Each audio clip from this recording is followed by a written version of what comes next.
We want to thank everybody for coming to this group. My name is Ted Dabrowski. I'm from Wirepoints.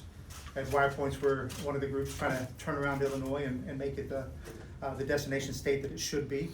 I'm thankful to be joined by a group of representatives and senators here who want to talk about one of the biggest issues we have in our state, and that's the plight of many of our Illinois cities that are struggling under many of the mandates that are coming down from the state. Anybody who's traveled around the state and has visited our great cities knows that they are in deep trouble, facing a lot of financial difficulties. And at the state level, the pension crisis at the state level gets all the attention. But if you listen to the legislature, most of them are ignoring what's happening to our cities, whether it be Rockford, whether it be Peoria, whether it be Danville. Many of them are struggling under the weight of skyrocketing pension costs. So at Wirepoints, what we did is we decided to look, about a few months ago, we did a report on the state pension crisis. And we talked here about why reforms are legal, why they're necessary, and what they should look like. That was for the state level. But as I said, nobody's talking about the local pension crisis. And so we decided to look at that, and we did a report on that, which I'll talk about in a minute.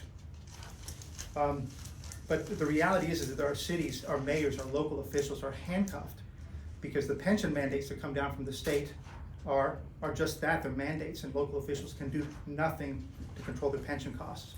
Likewise, the collective bargaining laws come straight from the state.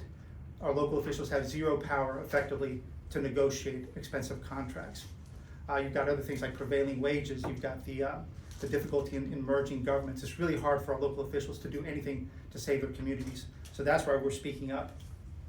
Now, at Wirepoints, what we did is we decided to look at the largest cities we could look at that had independent police and fire, and of course IMRFs. And what we did is we took 10 different metrics that we thought captured the essence of the pension crisis in each city.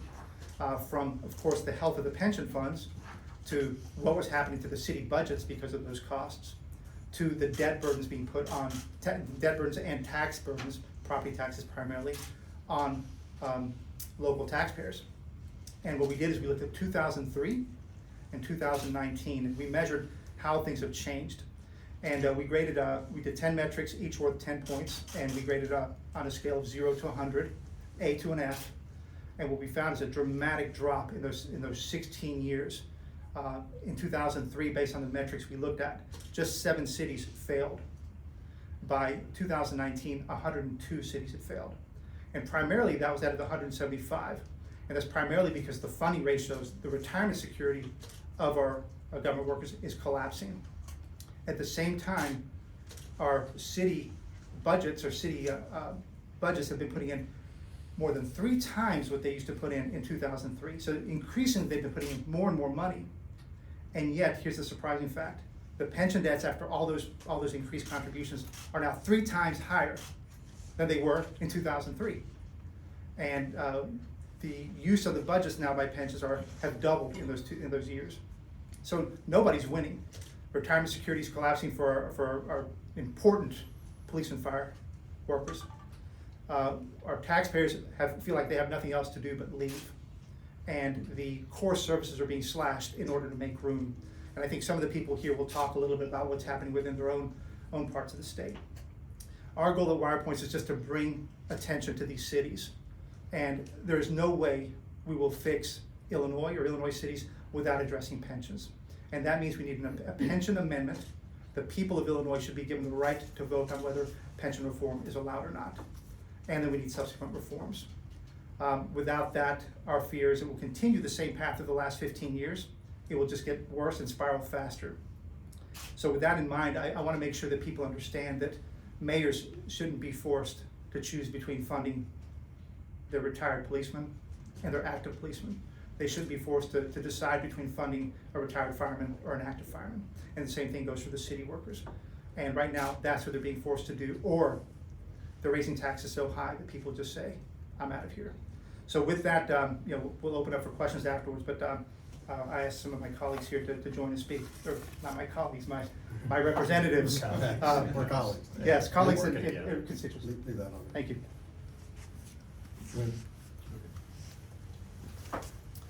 Well, thanks, Ted. I appreciate your good work on shining a light on this problem and that of Wirepoints. My name is Senator Win Stoller from the Peoria area, and this is a problem not just in Peoria but across our state.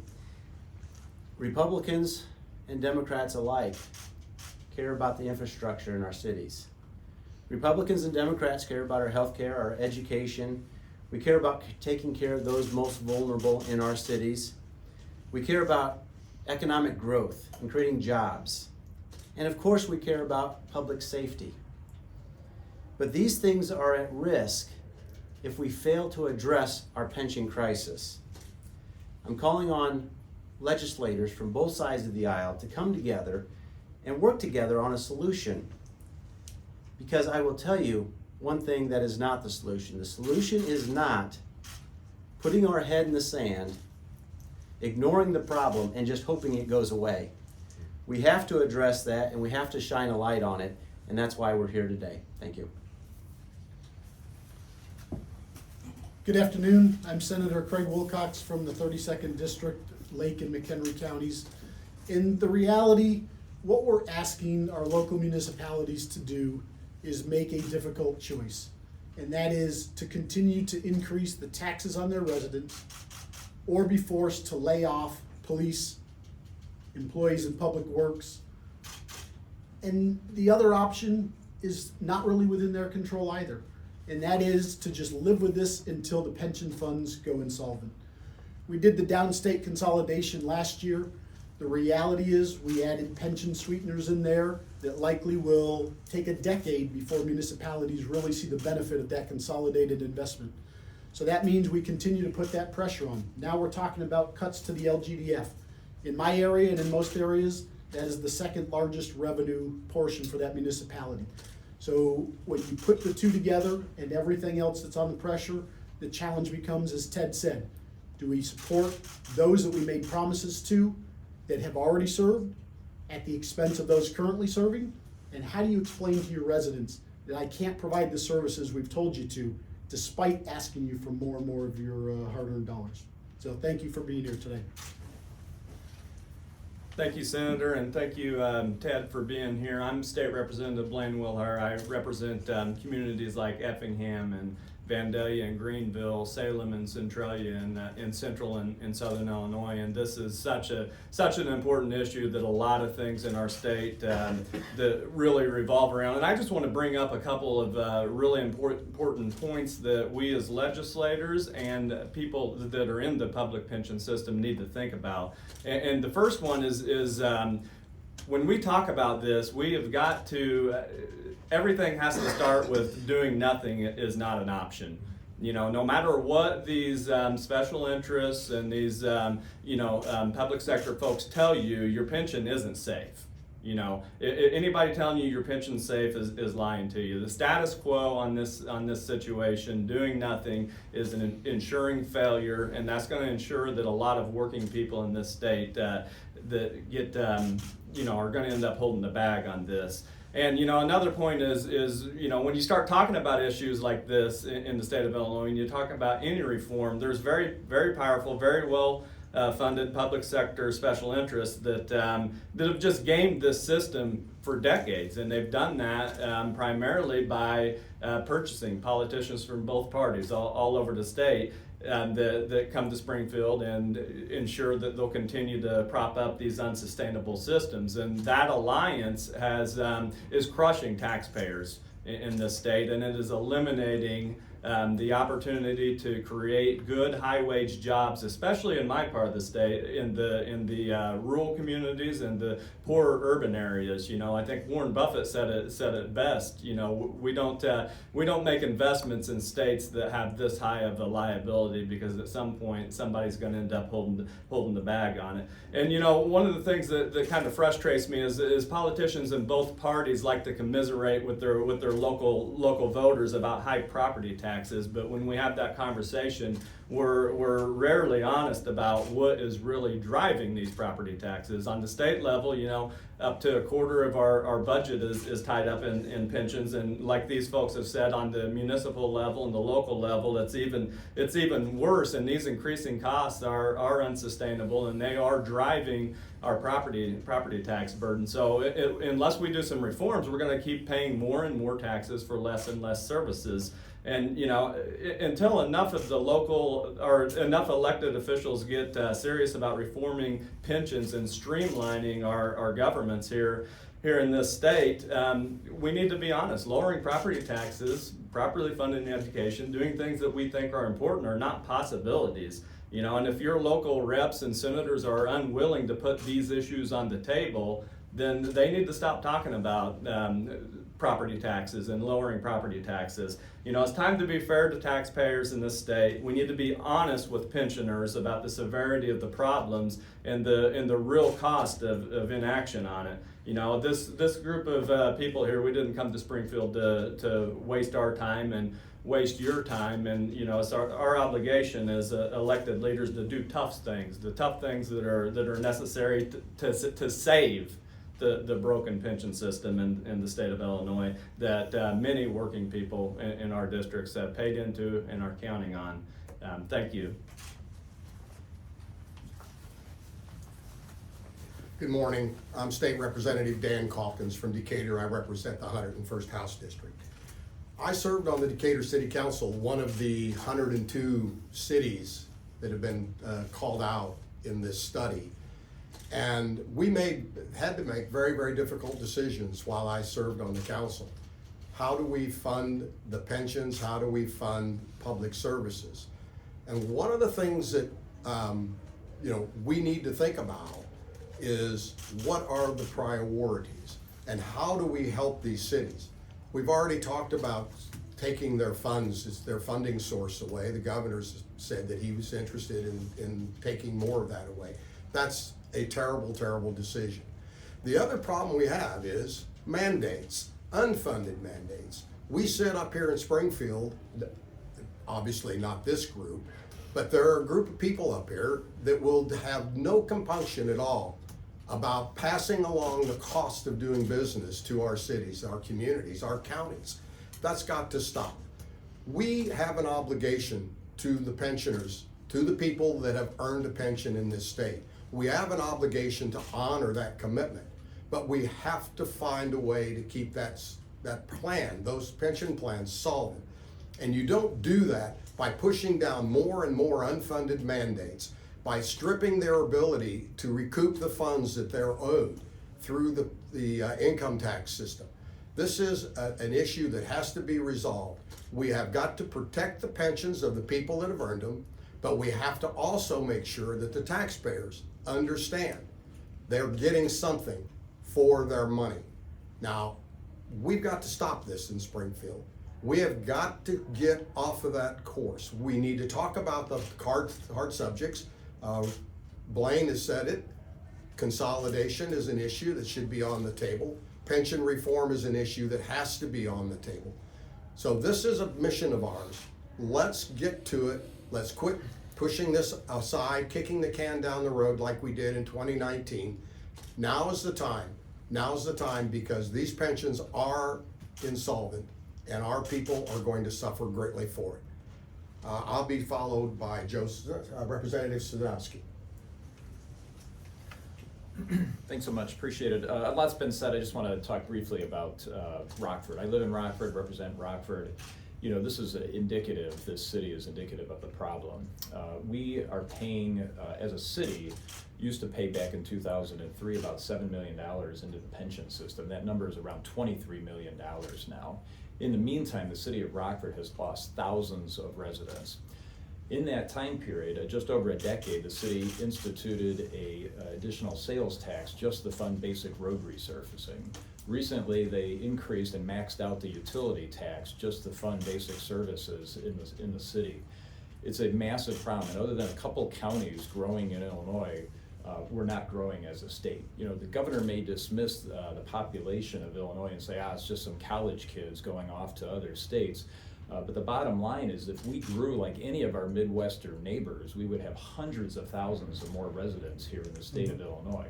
But just like we see in Rockford, we see in the rest of the state, people are voting with their boots. They are saying, enough of the taxes, enough of the property taxes.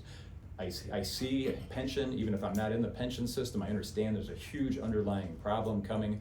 I'm looking for opportunities in other states. So as this group mentioned, and as we're here today, we've got to explore these solutions, whether it's a constitutional amendment that allows pensions to be modified. Nobody up here is talking about eliminating pensions, but as was mentioned, they're not guaranteed. Look at the city of Detroit. You know, pensioners, they're losing dramatic amounts of money because the city went bankrupt. Those are the types of things that are on the horizon in Illinois, and we're continuing to raise the red flags. There are solutions out there. We need to reverse this trend, and we need to get back to an economy that people can embrace. They want to live here, they want to stay here, their kids want to stay here, and this state can grow, like Ted mentioned. It can be a destination again, but we have to be financially solid in how we run our government.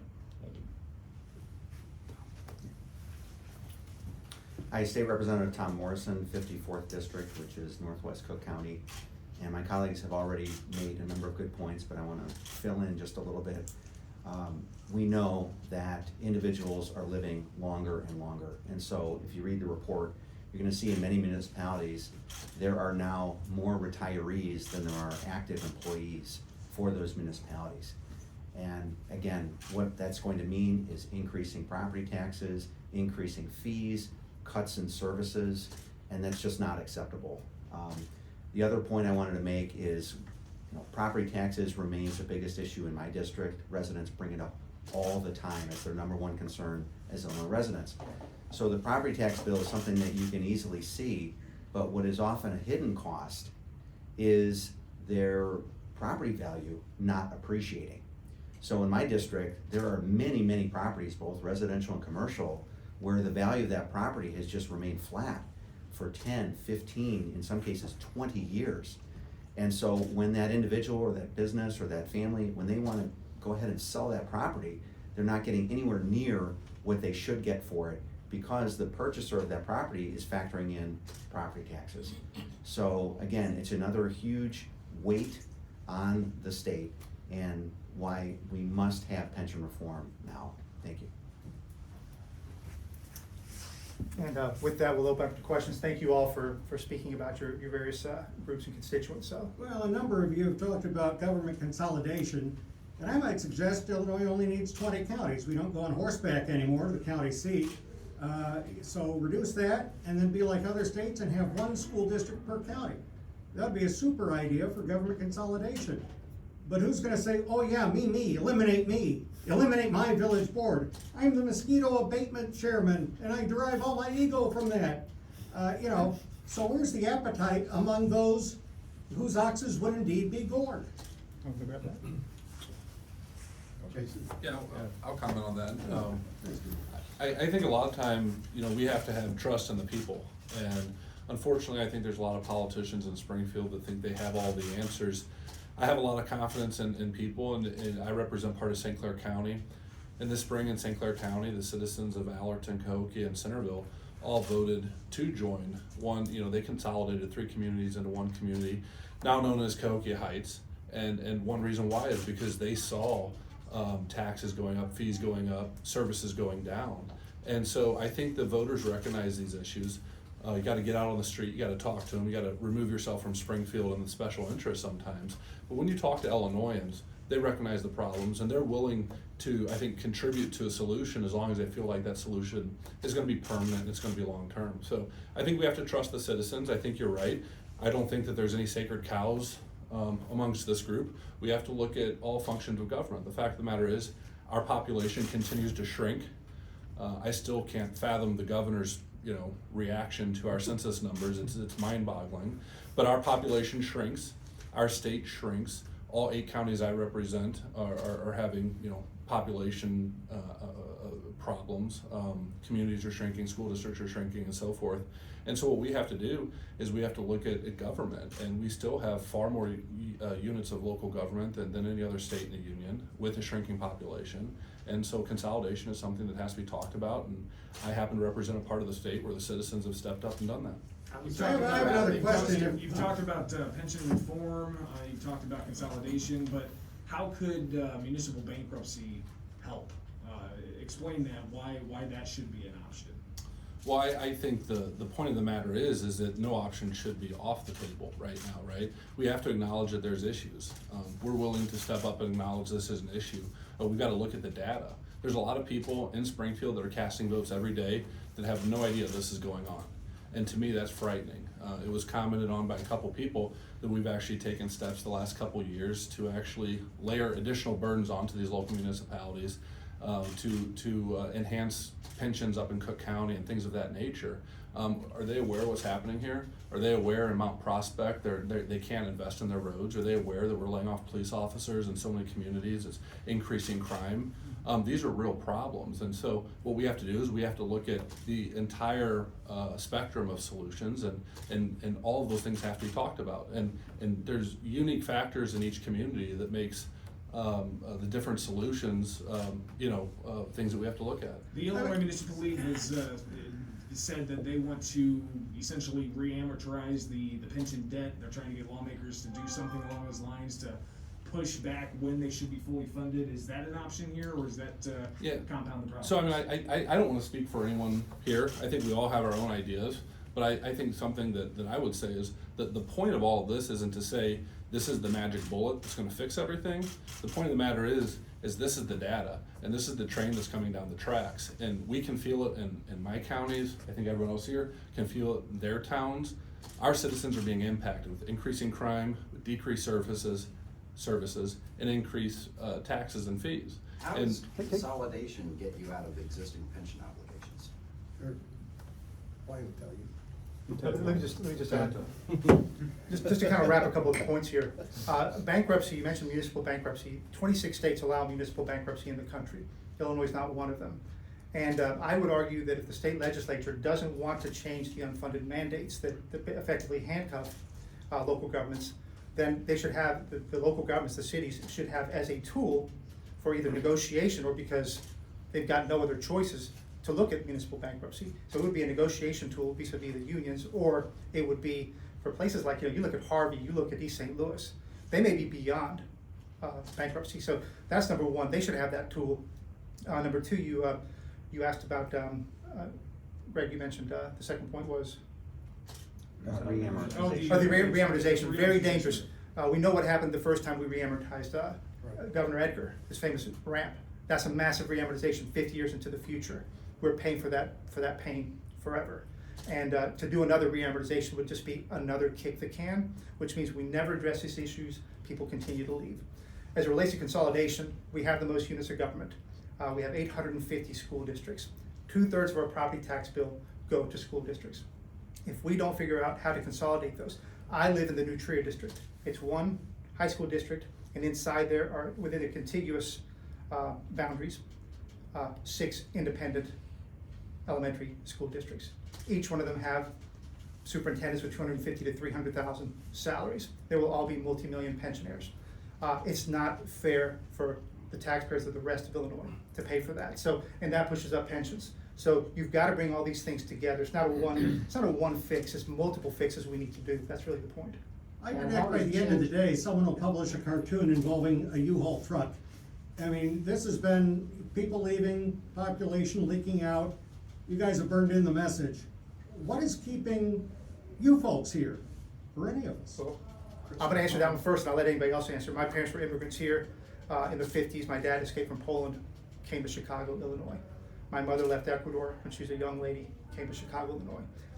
This was the place where everybody from the world came to make it in Illinois. It was a destination state, destination place in the country. Today it's the opposite. We're losing more people than virtually every other state except for New York. So the people around here care about this state. We want to see it be a destination state, a place where people can grow their families, invest in their businesses, and succeed. And all those other people have given up on it. Look at the numbers. Illinois stinks, and it's their politicians. That's the message I get from a lot of people. But it's bad policies. This is a great state with great assets, and we've talked about that many times.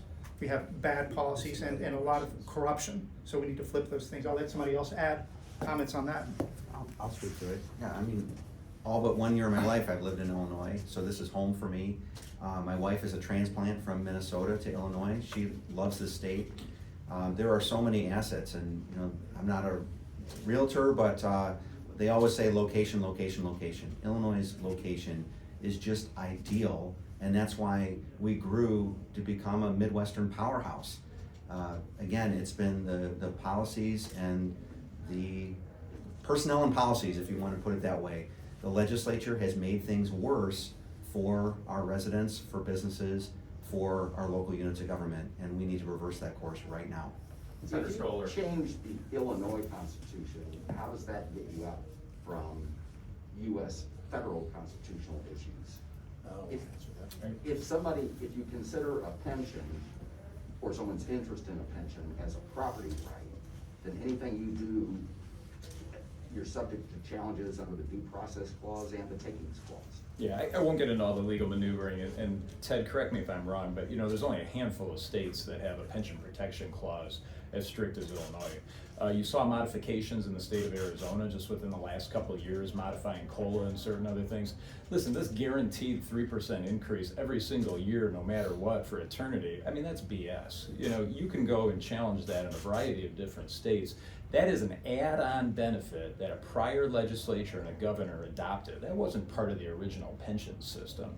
Everything should be up for negotiation. So if you modify the pension protection clause, you have the ability to start to look at some of those things. Again, it's not an end-all be-all. We had like 5 or 6 other great ideas here on how you drive down costs, but there's opportunities to renegotiate those systems. Again, we're not trying to hurt people who are on a pension, but if you're a superintendent and you're making $350,000, maybe in Chicago Heights, and you got a school of 700, and that's your total, and then you're gonna have a pension that's gonna be massive for years to come. The average worker in the state of Illinois government who's working on the tollway or patching streets, they're not getting a $350,000 pension. The average worker in Illinois isn't like Madigan retiring at a $90,000 state figure and then getting $140,000 a year later. I mean, that is garbage. That stuff cannot happen. And those are the modifications that we can make immediately that the vast majority of Illinois residents are gonna say, hey, that's a fair change. Let's get that done. Senator Stoller, Peoria was cited as the worst municipality in terms of pension funding. Last month, voters rejected overwhelmingly a property tax increase for fire and police pensions. What recourses does the city have now? Yeah, so like you noted, Peoria is one of the worst states struggling with this. And so we have implemented in Peoria a pension fee, and that is just another tax to try to fund our pension problem in Peoria. Already, almost 100% of our property taxes go towards funding our pensions. And what we have to realize is when we do that, we're taking resources away from the things we ought to be spending money on, our infrastructure, our schools, our healthcare, our public safety, and those things need our investment. And that's why people are leaving, because we are neglecting those important services. And the more we rob the resources from them just for this pension problem, because we're continuing to ignore it, the more people are going to leave our state. The political considerations here, what's your messaging to the public sector unions that seem to be opposing any and all types of pension reform? If they want a pension, if they want their current members to have a pension, we better get busy, because there's not going to be a pension in 15 or 20 years.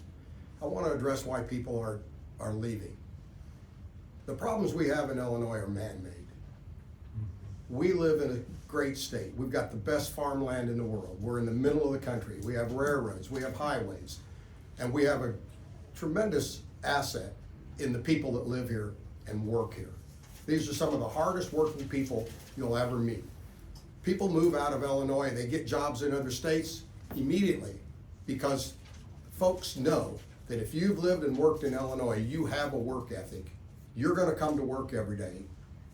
And those are the assets that we have, and we're losing those assets. And we're not losing them because of a natural disaster. We're losing them because people in this building make laws and put mandates on our government and on our people that are unsustainable. So we need to fix that. This is a man-made project. The people in this house can fix those things, and that's what we're asking. The fact that there's less than 4 weeks here, we don't have a budget yet, we really haven't seen ethics move forward. I haven't heard a whisper about pensions. What does that say about the priorities? I mean, the sort of bills that we have spent hours, collectively hours debating on the floor, it's silly. I met with a local business owner in my district, and he said, what are you all working on down in Springfield? And I listed off 2 or 3 or 4 things. He was just astounded. He said, so you're wasting my money again. You know, you're wasting time, wasting money, and I think that's, you know, many of us are frustrated that we're not talking about the big issues. And this isn't going to go away. Federal money is not going to make this go away. It'll paper over the problem temporarily, just like re-amortization has done, just like issuing more Illinois bonds have done. But we've got to get this done. And to your earlier question about, you know, what do you say to individuals who want to push back on this? I appeal to individual members all the time, regardless of what pension fund they're in. I'm 46 years old. I found that particularly just a little bit older than me and definitely younger than me, they are very, very interested in doing this because they know that in many cases this is their, you know, almost their entire nest egg is wrapped up in what happens in this building or the policies that come from this building and then are imposed on local units of government. So I continue to push for them or to them. Look, I'm your friend. I want to support you and just make good policy so that you feel secure, so that you're not beholden to you know, the ramifications of what we know is coming. Yeah. I mean, the Titanic and the iceberg is a relevant picture for what we're facing. Thank you. Well, all you folks are Republicans. It's no secret the Republicans are the super minority here. At my house, I've got Mike Murphy, Steve McClure, Darren LaHood. So what can I do? Help us elect more Republicans. Well, I think that precisely why we're having this meeting is that, you know, I've been very disappointed that, as you mentioned, nobody's talking pensions, nobody cares. And it is the elephant in the room. And I think the difficult part's going to be with the money coming in from the federal stimulus and other, it's gonna hide the problem, it's gonna mask the problem for the next year and a half. And then after that money's gone, we're gonna be on a bigger cliff. So what we appreciate is you guys being here covering this and getting the message out. We need pension reform, we need to be talking about it. And I've already got the guys who think your way, I presume. So what more can I do besides keep electing, you know, Murphy and McClure and LaHood and whomever?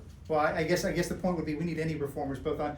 One of the interesting issues is I would welcome off the record you guys to recommend any other people from both sides of the party who would like to talk about this, because it is quite hard. We got a great group here. I struggle to try to find a Democrat who might talk about these issues and get them going, because we need both sides at the table. So with that, I know people got to get back to their work. So thank you very much for joining us, and we appreciate you covering this. Thank you guys. Thank you very much. Better scroll over.